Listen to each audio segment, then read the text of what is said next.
Hello, everyone, and welcome to another episode of the Unsecurity Podcast. I'm your host, Oscar Minks. I'm back, finally. I've been gone a really long time, and I'm joined by the always wonderful Brad Nye. Good afternoon, Brad. How you doing today? Good, yeah. We recorded last week with Pinky, but even then we missed a couple. We had a ton of stuff going on with just the DEFCON, and were traveling and speaking, and just work happening. Weird. Yeah, it was a whirlwind of a month for me. I was gone pretty much the entire month of August, and started with DEFCON, which it sounds like you guys talked about a lot on last week's episode, so that's cool. And Definitely was no blue team bias. I wouldn't expect that with you and Pinky at all. No blue team bias, but the blue team deserves a lot of props. So does the red team. Everybody deserves a lot of props, and so it's really cool. And then, so after DEFCON, I went to Bozeman and got to meet some wonderful, awesome people, some of our clients out there. We did an event called Hacks and Hops, which is coming up again here in the Twin Cities in October. I was at a cool venue called Rialta. Had a blast, man. It was a lot of fun there. They are fun. It's a good time. Yeah, it was really cool. And it was more of an intimate setting. So the folks who are familiar with our event in Minneapolis know, it was at US Bank last year. It's at Target Center this year, where there's, 200 to 300 to 400 people. I don't know. There's a lot of people there. Last year we had 1,000. Yeah. Was it 1,000 people? I think so. Yeah. It's a lot of people. This is more like 60, 70 people, small venue, which I really enjoy those small spaces. And it's really cool there too, because literally you get the opportunity to meet just about everybody. And I really enjoyed that, getting to meet our clients. And it turns out we got a lot of awesome clients and a lot of awesome people. Awesome. Shout out to Sims too. Met some friends from there. Justin actually showed me around the Sims facility, which was super cool. And they kind of shamed me because after I did my talk, Quentin and Justin both had asked me, hey, what kind of waders are you wearing in that picture? Because I have a photo of myself in my talk fishing. And I was like, Patagonia. And they were like, but we're your client. And so I did break down and, now have brand loyalty for them. And I bought a pair of new Sims waders and texted Justin just to let him know. So we're still in their good graces. That's fun. Yeah, it was fun.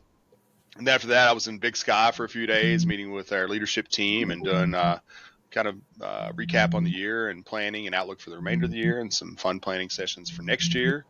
And then after that, I parked myself in a little town known as Craig, Montana. There's about 600 people total that live there. It's essentially a fish camp. If you don't fish, you probably have no business in Craig. And so spent a couple weeks there and worked from there the first week. Second week, actually took a little PTO, and my wife and I rented a drift boat and drifted the Missouri River every day. And That's awesome. Had a blast. Came home mentally refreshed, but physically beaten from 90-ish miles on the river. Oh, yeah. So, yeah. Imagine. It was pretty warm there too, wasn't it? It was warm. We do have to talk about the weather always. Yep. But there's no humidity, man. And I absolutely love that. 90, 95 degrees and you're outside and you can actually enjoy it. Get a little hot, just find some shade and it feels nice. And have nice, cool mornings, nice, cool evenings. Actually got home to Kentucky last Saturday. Sunday morning, I make myself a cup of coffee, go sit outside and enjoy my coffee. And I'm immediately greeted by the southern humidity. And I cursed a bit and said, why do I live here? And I really miss those. That dry air. It's just, for me, I really, the heat doesn't bother me. It's the humidity, I think I'm realizing, that bothers me more than anything. I agree. Yeah, I think since we talked, I don't even know if I shared this with you. I got a really nice note from one of our salespeople, passed it along. So just thanking us for the mentor program and the podcast. And so I'll give a shout out to Aaron, who sent that along. That it was really cool to get that. Nice. It's one of those things where it's like we spend God knows how many hours doing prep work for the mentor program, not so much the podcast. As we were like before this, like, what can we talk about? But just doing all the work and everything and getting those notes that you made a positive impact, it makes it worthwhile. So shout out to Aaron and good luck keeping Yeah, going I in your love career. hearing things like that. And it was really cool. I have a similar story when I was at the airport on the airplane leaving Las Vegas from DEFCON. I was sitting next to someone who had also been attending the conference, and he was newer to the industry. And we're talking about education opportunities and kind of how to continue his growth. And I brought up our CISSP mentorship program. I seen the guy in front of me, like his ears perked a little bit, and he kind of turned and looked at me. Then he turned back around. Then we kept chatting, me and my seatmate here, chatting about the mentorship program. Then he turns and he's just staring at me. I'm like, "Hey, man, what's up? Can I help you?" And he's like, "Are you with FRSecure?" I was like, "Yeah." And he's like, "I took your mentorship program. It That's was great." cool. And I was like, "Heck yeah, man. I love It hearing is that." weird to get recognized, isn't it? Yeah. It was just kind of cool, like to have. Yeah. Did Pinky tell you? I'm sure you guys mentioned it last week how the Blue Team Village actually had a little hidden, I guess, Easter egg that referenced FRSecure in Oh their yeah, yeah, CTA, yeah. Yep. right? I think I was the one who found it. I think you were, yeah. I remember seeing that, and that was kind of neat, getting some Yeah. notoriety through the Blue Team Village there on some forensic practices, and then getting on the airplane the next day, and the guy in front of me recognizes FRSecure and the CISSP mentorship program, and it really makes you feel good. Like we're doing these things to try to make an impact, to try to educate people, and give back to the community. And it's cool to hear the community respond, especially in Yep. completely random situations. Yep. Yeah. Like I said, especially the last few years with the pandemic, where everybody's remote, you're not seeing people. Mm-hmm. You kind of go, are we accomplishing anything? Mm-hmm. And getting that confirmation that this is a positive impact is awesome. Yeah, it is, and really excited. It's crazy. Like I know we've talked about that before on here, but the growth of that mentorship program, the growth of that alone shows. I think we're doing a good thing. Mm-hmm. Uh, the public is recognizing that, and more people are taking advantage of those opportunities. And our reach continues to grow, and it's just fantastic to be able to spread the knowledge, share the knowledge, and give back to our community. Yeah, it's funny. This was my 6th year teaching it, and I'm thinking back to the first year when we had like 25 people, and I think I was Mm-hmm. more nervous this year than I was that first year, just Just because of the because of the volume. the volume. It's like Yeah. you know, live streaming it, you had 4 or 5 thousand people, and Mm-hmm. you're just talking to a screen. You have no Oh, it's feedback so about tough. like Yeah. what are they saying? Am I so yeah. Yeah, that's something. I mean, the COVID era brought was these virtual conferences, and I've done some talks at virtual conferences, and they are really, really hard because I can't gauge the room. I can't see if Right? people are What's the enjoying what I'm pacing saying, going? actually Right? listening to what I'm saying. And so it's really kind of a different thing. Like we practice in being good public speakers, and public speaking is kind of built on being in public. And while we're in public in this digital realm, you lose that two-way interaction, Mm-hmm. and that can be very distracting for yourself, and also just a challenge for yourself. Right? Yeah. And what makes it worse is the live stream is about 20 to 25 seconds behind, so you can't even watch the chat to Oh see wow. what's going on because it's that talking about distracting is them talking about something you just talked about while you're Hmm. trying to move forward. Yeah, that is a challenge for sure. But worth it. So another thing I'm really excited about, I think I've hinted on here a couple times that happened while I was away, is I released the first ever FRSecure InfoSec report. And so this report essentially took all of our assessment data from 2022. All the data was anonymized. All of our incident data, all that was anonymized.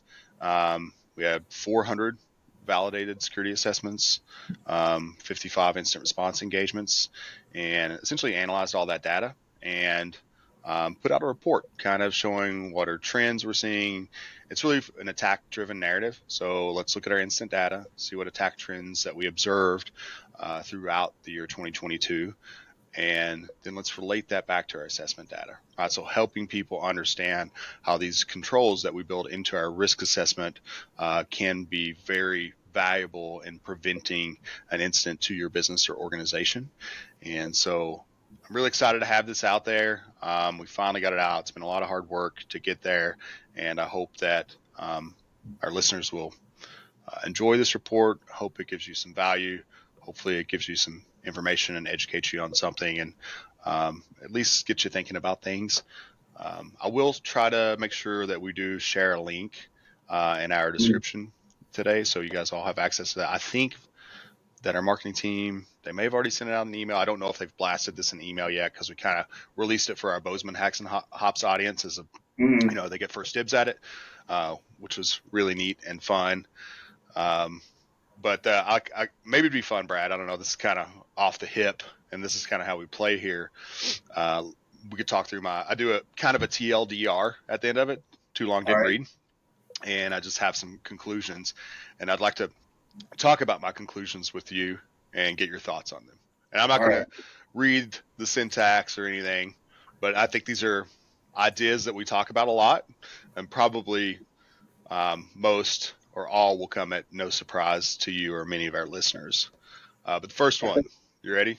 I'm ready. This will be interesting. First time I've heard it. You can't secure what you don't know exists. Yeah. 100%. So that's what we start with every single time. We've seen continual challenges in asset inventories, data inventories, and even like we look a little deeper, like how are people managing on-prem, how are managing their data, their systems, their IPs, the applications, cloud infrastructures, vendor relationships. We have a lot of data on that. But the summary is we still have a long way to go. I mean, we've been screaming that, I think, for years, right? You can't secure what you don't know exists. So get that in here to back that up. Yep. Agree. 100%. All right. So my next conclusion was we need to get a better handle on our vulnerability management programs. Yep. Yeah. I was actually just talking to a customer. It's kind of a group of 12 or 13, and every one of them, they just got their updates, and their admin controls, their physical controls, the network architecture all went up, but their overall core didn't change. Why? Yeah. Vulnerabilities, patch management is still a struggle. It negated all the hard work in terms of progress. Yeah. I think a lot of people, and still see it as like a static exercise, right? Where it's like, hey, I do the scan to check the box, but it's not a vulnerability scan. It's not a vulnerability management program. Right. And I think it's important to differentiate those things. And all these things I'm talking about, like I'm giving one high level sentence, but there's way more in the report, and all these things get broken down deeply. I will say, like, we are taking learnings from this and trying to adapt to better serve our community. Another thing I don't think we've shared with anyone on here yet is we have Seth, our R&D manager here, has created the framework for a true vulnerability management program. And that's going to be kind of a soup to nuts vulnerability management thing, where we come in, we help you build your inventories, we help you classify your data, classify your systems, help you develop those network diagrams, make sure we have, remediation policies in place, scan policies in place, staff understands their roles and responsibilities in this process. Then we start that scanning up, right? And then we have regular recurring scans, but then even when we get the scans, like having a system in place, so let's do similar to what we do in VC. So let's develop that roadmap. Let's identify what the biggest risks these vulnerabilities present to your organization. Let's make a plan to be able to focus on those, and then helping our clients like develop that narrative and that story so they can talk to their executives and effectively communicate why these changes need to be made, or what the roadmap is and how we're going to get from A to Z. Yeah. And, talk about it, what are the two ways attackers get in? Social engineering and vulnerabilities. Well, I mean, this is one of two ways, so you better take it seriously. Yeah. And I would consider misconfigurations or insecure configurations of vulnerability as well. It's not CVE, it's still a vulnerability, right? Yeah, I would agree. All right, so the next one, this is one sentence, and it's logs. What, you mean the default logging in Microsoft is insufficient? Yeah, that's exactly what I mean. What's crazy about that one is there are free tools out there. Graylog. We use that in some of the CTFs. If you're used to what Splunk, it's very similar to Splunk. It's free. There's a community edition. Yeah, disk space is cheap. I talk about that in Yeah, this report as well. I mean, we had limitations in the past. Maybe you didn't have the budget to be able to afford to store your logs long term. I don't think that's the case for a lot of organizations anymore. right. So, looking at how we get better at logging. I even saw a lot of case data too. So the cases where we were not able to actually confirm that point of ingress, really, draw that complete story. It's always because of log deficiencies, right? Yeah, yeah. I'll never forget one place that you're familiar with as well, and Pinky is, and Corey and Marty. So I think you know who I'm talking about.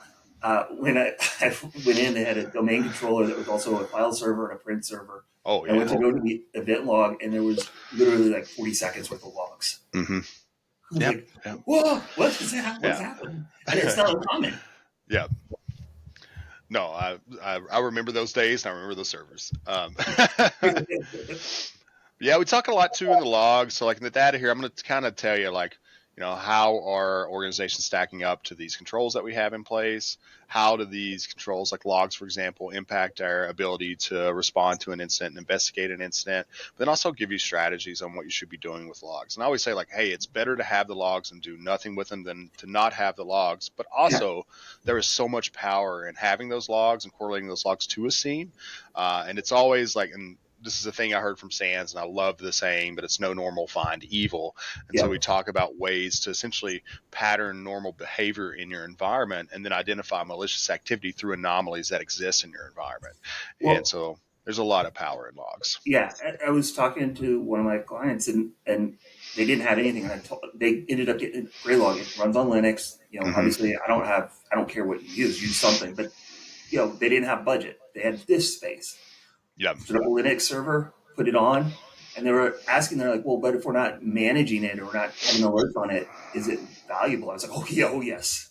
Mm-hmm. Yeah, in that event, you have an incident, you call us or whoever to come in. Right, We're going to be extremely happy that you have that log repository, right, and it's going to help us effectively do our jobs. right. And they were like, "Well, but we don't understand it." I'm like, it doesn't matter. Mm-hmm. When you have exactly what you said, we have Mm-hmm. one place to look versus hitting hundreds or thousands of endpoints trying to figure Mm-hmm. out what the heck is going on. Right. Yeah, and they have to understand too. It's like it's a slow burn for everyone. Even if you understand that, to normalize your environment, like I talk about, Mm-hmm. isn't it isn't a 2 day exercise. It's not a Oh two no, week exercise. This is an exercise that takes months. So you can identify when your users are typically not logging on, how many authentication requests are being made to your file server in a day, looking at the amount of data that traverses your network in ingress or egress, and baselining all of that stuff over a long period of time. And then you'll see if you do that, when there are anomalies, they stick out like a sore thumb, and you can yep, build alerting around those anomalies because you've now normalized your environment. yep, 100%. A lot of people think of detection capabilities like endpoint detection, right? Antivirus programs, EDR programs, and things like that. But a SIEM and a log repository can be a very valuable detection tool as well. Right. Yeah, they were looking at upgrading their EDR, but it was Mm-hmm. going to be, multiple months before they were able to roll it out. And I was like, how long is it going to take you to stand up a server and install an agent? They're like, oh, we'll Mm-hmm. probably get that done in a week or two. I'm like, then Yeah. why wait? Get Yeah. that. Let's do it. It's not going to delay your other program, but Yep. you want that in place as quick as possible. 100%. All right. So my next thing is MFA everything, but do it the right way. So SMS based text messaging, perfect. Click to approve. Right. Yeah. Don't do it. Little bit of sarcasm there. Yeah, Yeah. no. We see attackers with the MFA fatigue, and Mm-hmm. they know when people log in. They know who they're targeting. 8 Yep. a.m. and 1 p.m. What are they doing? Coming into the office and coming back from lunch. Yep. 100%. And I have examples in this report too of exactly real world Yep. examples of how attackers are able to defeat MFA. And these are methods that we use as well for our red team engagements, but MFA Mhm. fatigue is a big one. There's so the SMS to text, like people think, and I will say that's more secure. Um, than a push to approve is. But however, I have a really good example in this report of how that's defeated as well through social engineering. Yeah. I'm not going to tell the story because you got to go read the report, but you'll learn some really cool things about how MFA defeat is possible. MFA is not a silver bullet. You have to MFA everything. And then also we give some tips on how to properly implement MFA and things you should be thinking about for your organization. I don't know if you saw it earlier this week. Okta came out saying that IT help desks were being targeted by attackers and being tricked into allowing MFA, and then the attackers get super admin and disable it, and then they attack the organization. Yeah. So it's not just the users. I mean, they're targeting the admin level. So that's a very similar story to what's in my report here. Nice. Targeting the help desk is part of that attack chain, and are able to circumvent and defeat SMS text notifications. So pretty cool stuff there. So the next one, IR preparedness, have a plan and test the plan. Yeah. Sounds simple, right? But when I really look at our data, we are way behind. And it blows my mind how far behind we are. We have a free plan. Take our plan, make it work for your environment, your organization. Call us, we'll help you build that plan for you. Test the plan. You have to test the plan. Yeah, the testing is the hard part. I think a lot of you know, when we do a tabletop with someone, it's a 4-hour engagement. You know, it is a time commitment, and then you got to do the delivery and the lessons learned and keep going. But I don't know how long we've been saying it, but the worst time to test your plan is during an incident. Yes. The worst time for your DR plan is during a disaster. So there's like very important metrics about this. I think I did a blog on the mean time to respond, right? Everybody thinks about the mean time to detect. That's cool that you can detect things quickly, like even we were talking about before with anomaly detection or through your endpoint detection or whatever security applications that you have in place. But like, how quickly are you able to respond, and how efficiently are you able to respond? The plan and testing the plan is going to directly correlate to how quickly you can respond. And we know, anyone who's in this space before, that time to effectively respond is critical in limiting damage incurred by your organization. Yeah. And, you know, one of our, I'd say definitely one of our more mature customers, you know, that I work with, they had, you know, I love the story. From alert to the device being taken offline on that was like 36 minutes. That's just incredible. Yeah. And we see, I don't remember, I think I have statistics on this. I don't remember what made the report or not at the end. But the dwell times in our casework, it really is all over the place. We see some dwell times, like Brad mentioned, that are like an hour or less. And then we see other dwell times with sophisticated threat actors who are really working toward the ultimate goal of ransom and a high likelihood of ransom payout. They may dwell for weeks, sometimes months. I've seen dwell times over 6 months before. Yeah. I can think of one that was compromised in March and they triggered it in September. Yep. Because attackers, if they know they got the foothold, you haven't detected them at this point, they have other persistent access and other backdoors set up in your environment. They're going to be very methodical in their approach and make sure that they can, when they launch the more damaging attack, they have a higher success of essentially shutting your business operations down, so increasing the likelihood of you paying that ransom. All right. So the next point is we need to be better at training and developing a security-focused culture. And I mean security-focused culture, we don't just do our annual training. We give our leaders special training. We give our administrators special training. We develop security as a life skill for all of our employees and try to make this something that is not just, again, a static exercise that people have to do because HR says you have to do this once a year. Let's focus on developing security skills as a life skill for everyone involved in your organization. Yeah. I just did training for someone and you know, the S2 me, they were like, oh, really? It's like, yeah, because what happens at home happens at work. And that line has become so blurred with remote work. You're working from home all the time. Yep. You know, it's really important. And I think the big thing too is like also that ongoing piece. Um, uh, every IT person I've ever talked to, having been one, will tell you, I would rather spend 5 minutes looking at a suspicious email and telling you, nope, you're good, don't worry about it, than finding out 2 weeks later that I've got an incident and not knowing 100%. where the heck, what happened just because you accidentally clicked. They're never going to, any good one is not going to shame you for clicking. No, absolutely not. I mean, But we're humans. We all make mistakes. We will continue to make mistakes. It's not that you made the mistake. It's how you respond to your mistake. That's the yeah, most important thing. I can say in the training space, and I just call this out. I do have some of these statistics in front of me. We're doing a pretty good job at training our users. I can see that, 78% of our organizations are training their users. 78% are even training employees and third parties, right, on secure nice. password selection, how to identify malicious code, how to identify phishing emails. They have a formal security awareness education and training program. So that's great. Like most of our organizations get this and they're doing it. But where we're failing right now is only 31% of organizations are actually giving specialized training to privileged users, and only 24% of organizations are giving specialized training to executives. That blows my mind.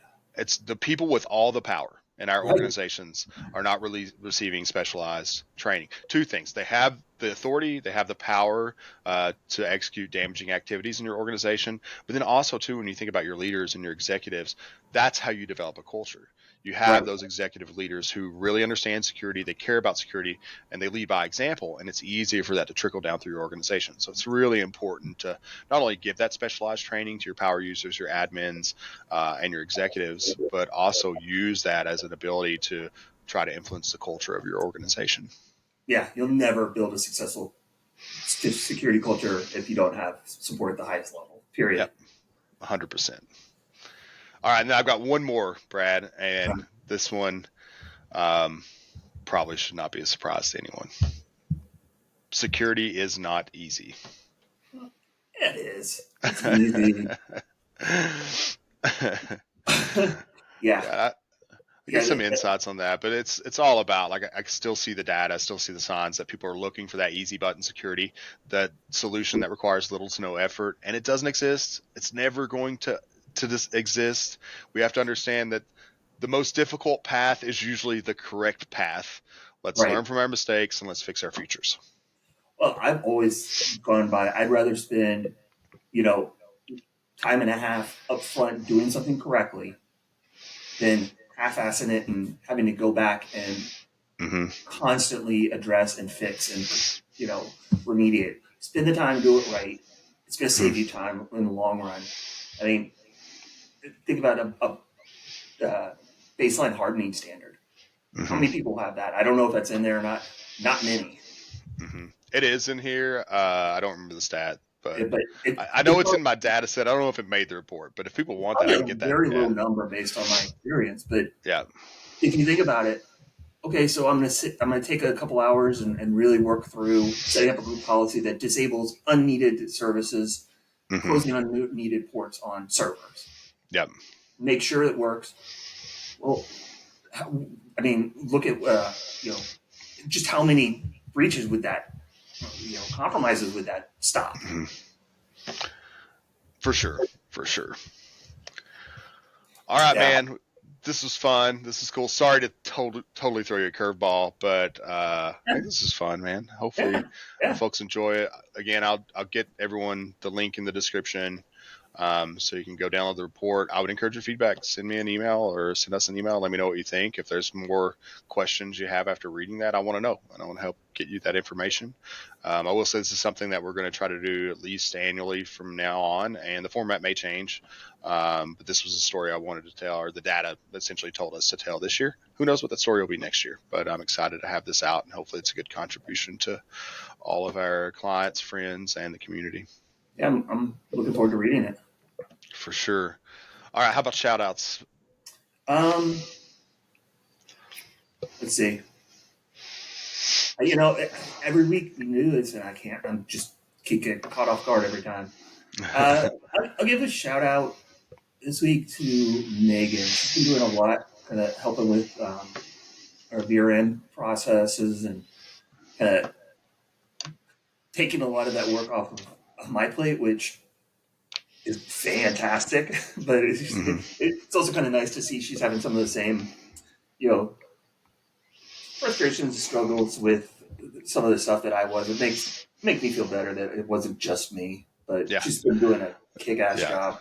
Oh, she's doing a fantastic job. It's just a lot of learning, man. You know, we talked about that, and she is doing a fantastic job. And I'm gonna give a shout out to you, man. Not only knocking out these marketing responses, so Brad's been doing some really awesome prompts for marketing, and then on top of that, like kept the podcast afloat while I was away, and generally is just a kick-ass dude. So my shout outs to you, man. Oh, thank you. Yeah, for sure. And also kicked a lot of ass at the DEFCON CTF as well. So all the things. It was fun to know I still got it. Heck yeah, man. It's like, it never goes away. That's a lie. It totally goes away. We have to keep practicing. Yeah. All right. Well, thanks everybody for listening. Thank you, Brad, for being part of this. And we'll see you again hopefully next week.